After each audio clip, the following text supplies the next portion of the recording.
let's move on. Azerbaijan and Aliyev in particular have sent Putin packing for 2025 and will finish him off in 2026. As you know, Aliyev didn't come. Just recently, he didn't show up in St. Petersburg for that disgraceful gathering called the Informal CIS Summit. Let me remind you of the official version. Why didn't he come? Aliyev's reason is a busy work schedule. Yeah, right. The Kremlin was expecting Aliyev's visit, but later stated that they understood his decision. Yeah. What kind of work schedule is that anyway? Why didn't Aliyev really come? Yeah, here's why.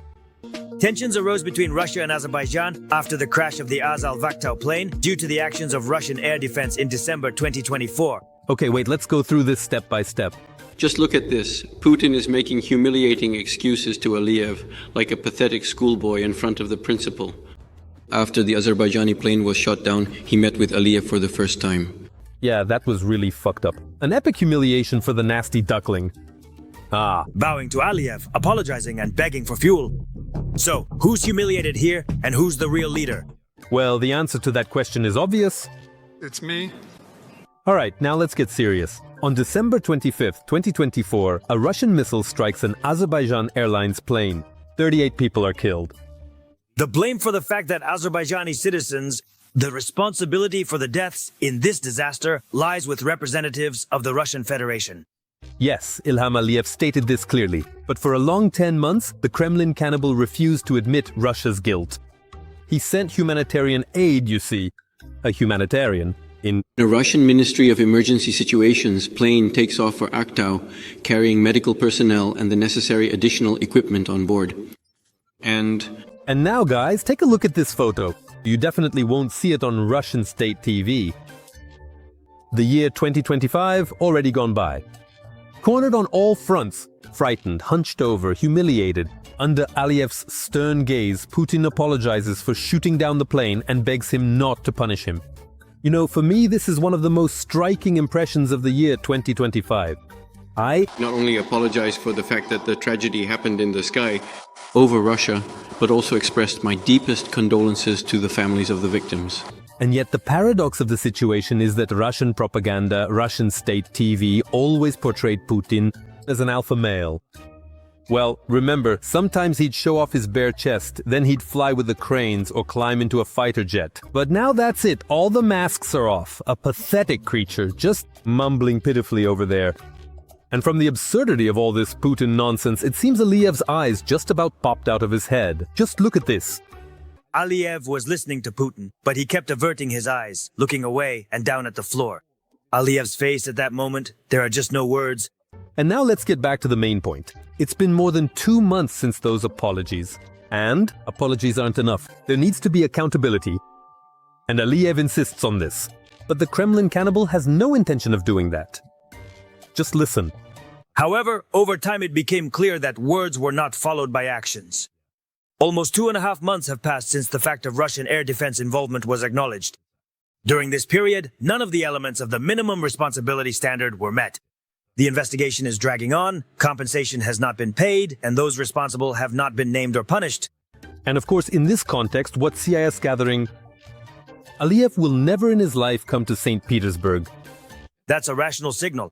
Full participation in multilateral formats is impossible if the fundamental crisis in bilateral relations remains unresolved. Well, Aliyev's motive to finish off the bunker moth in 2026 is now completely clear. And it's also absolutely clear that Erdoğan has become a kind of black swan for Putin. And it's also clear that those charming shots where Erdoğan, Aliyev, and the president of Kazakhstan, Tokayev, pleasantly drinking tea together, this is a punch in the gut personally for Putin. Another major event in 2025 will take place in Gabala, Azerbaijan. A truly momentous event has taken place. The 12th summit of the Organization of Turkic States. It happened yesterday, but what's important is today. The summit of Turkic states in Azerbaijan. Erdoğan, Aliyev, Orban, Mirziyoyev, Tokayev, Japarov, all in the same hall. The Gabala Declaration was adopted. A new format, OTS Plus, was created. This is a step that changes the balance of power in the region. And all of this happened without Moscow's involvement. Yes, Moscow. During the summit, as always, it was left out of the game. Putin was, as expected, at home in his bunker. Apparently, that's why the atmosphere was so warm and heartfelt. At the OTS summit in Gabala, everything was heated in an Eastern way. Erdoğan, in his usual style, grabbed Aliyev and won't let go. All around, there are smiles, cameras, and Turkish-style diplomacy. Guys, you do realize that Erdoğan came to visit Aliyev, right? Not just to have some tea. The tea in Turkey is delicious enough, I recommend it. And not even just to hold hands, to hold on to Aliyev. And not even to play a round of table tennis with Kazakhstan's president Tokayev. No, not for that.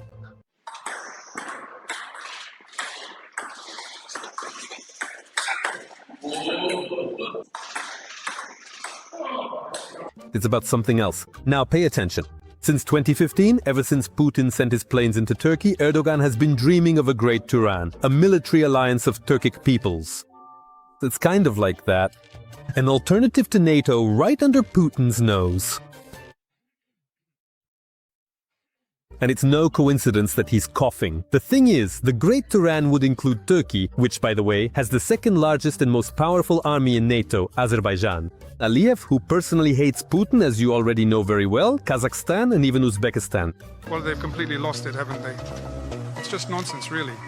Why do you say it's nonsense? Actually, it's a very logical military alliance in every sense. Turan. It's an alliance that unites Turkic peoples all over the world. From Turkey to Kazakhstan, from Azerbaijan to Kyrgyzstan.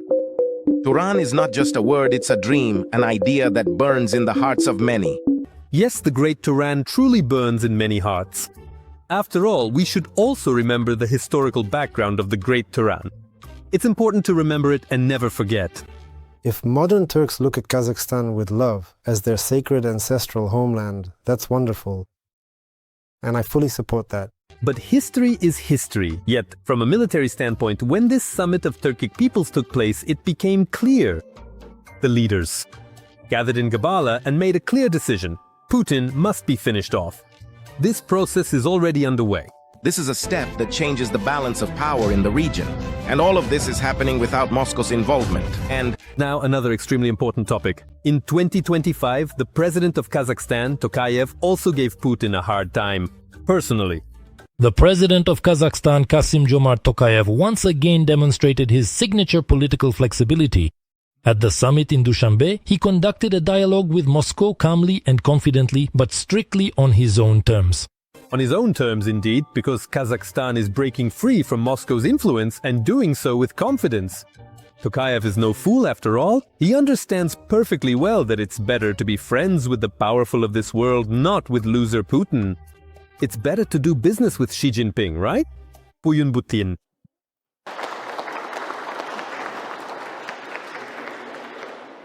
But as for Putin, after getting chewed out by Aliyev, which you've already seen, he even started humiliating himself in front of Tokayev in 2025.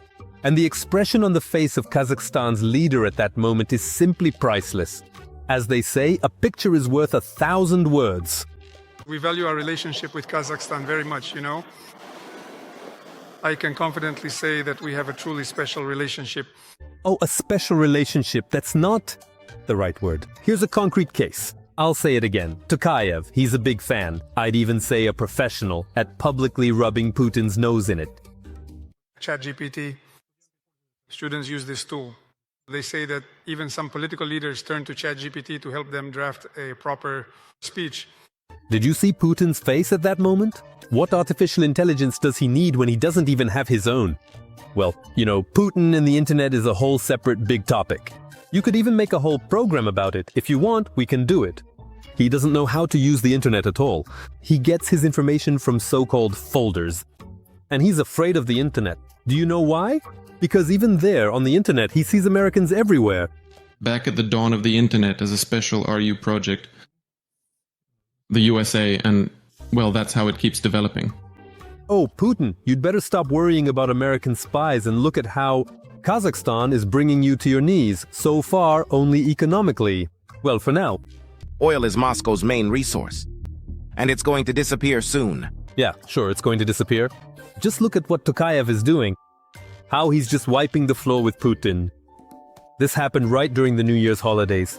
Moscow is quickly losing money because of its allies' betrayal. Kazakhstan has begun a quiet but strategic pivot, turning its back on Russia and facing China. Fascinating, isn't it? Here are the details of Russia's economic collapse.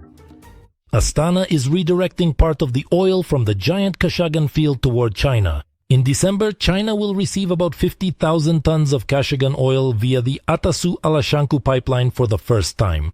This is just the beginning. The reason for this maneuver is simple and painful for Moscow. After the Ukrainian drone strikes, Astana is being forced to look for alternatives. As a result, Moscow will not only lose money from the transit of Kazakh oil, but will also gain a new competitor in the battle for the Chinese market. In short, 2026 is shaping up to be fatal for Putin in every sense.